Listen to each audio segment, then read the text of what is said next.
Hello and welcome. आज 27 अप्रैल है तो डिस्कस करेंगे करंट अफेयर के मोस्ट इम्पोर्टेंट क्वेश्चन डिटेल के साथ में। जैसा कि आप यहाँ देख रहे हैं कि पटवारी भर्ती 2025 तो इसके पद बढ़ा दिए गए हैं और 3727 करीब पद बढ़ाए हैं।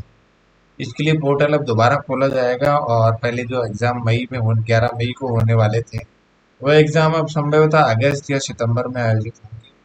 और सबसे अच्छी खबर है जो पद बढ़ाने के साथ ही ऑनलाइन पोर्टल अब दोबारा खोला जाएगा और जो भी नए अभ्यर्थी हैं जो पटवारी के लिए आवेदन करना चाहते थे और आवेदन नहीं कर पाए थे वो दोबारा अब आवेदन कर सकते हैं।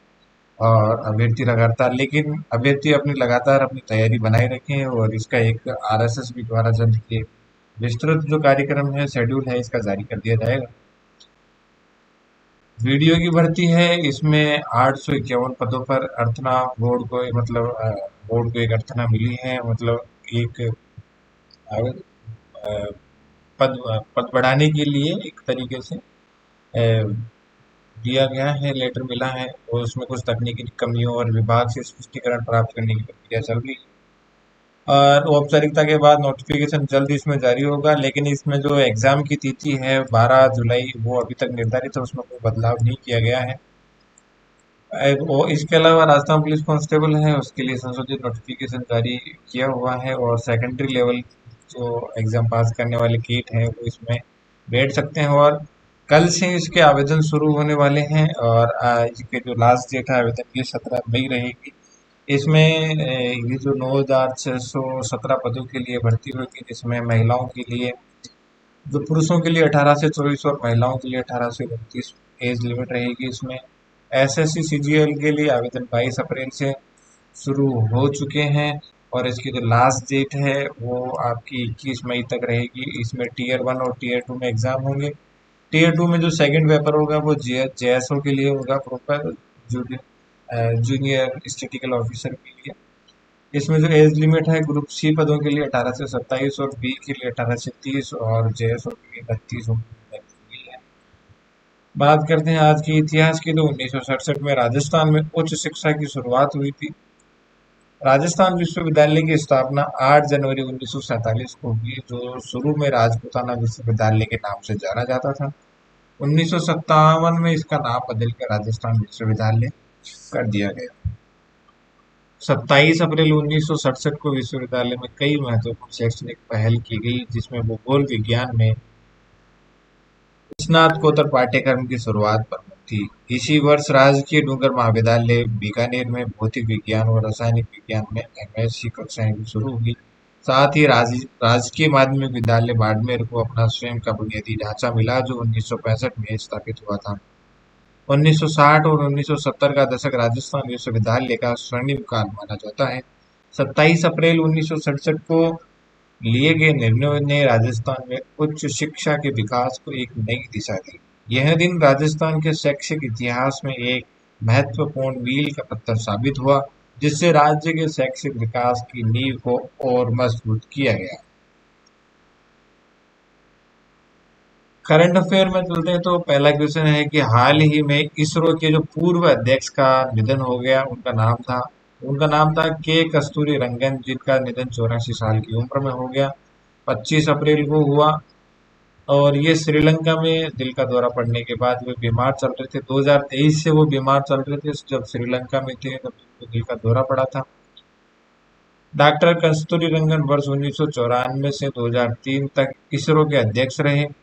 उन्हें पद्मश्री 1982, पद्म भूषण 1992 और पद्म विभूषण 2000 में दिया गया। और ऐसे इनमें जो भारत के जो प्रतिष्ठित सम्मान है, नागरिक सम्मान है, पद्मश्री से नवाजा गया 1982 में, पद्म भूषण से नवाजा गया 1992 में, पद्म विभूषण से नवाजा गया 2000।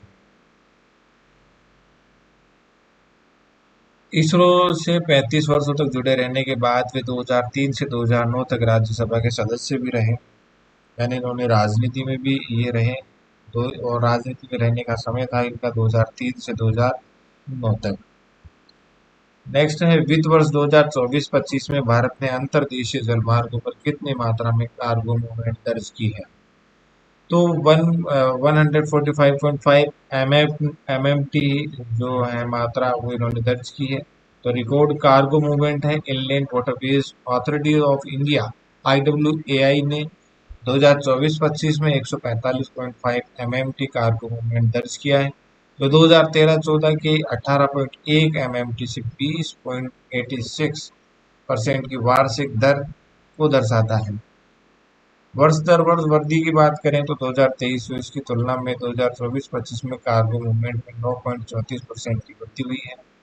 इसमें जो प्रमुख वस्तुएं हैं कार्गो कार्गो में, इसमें कोयला है, लोहा लोहा अयस्क है, लोहा अयस्क फाइन्स है, रेत और फ्लाई ऐश ने कुल कार्गो का 68% से अधिक हिस्सा बनाया है।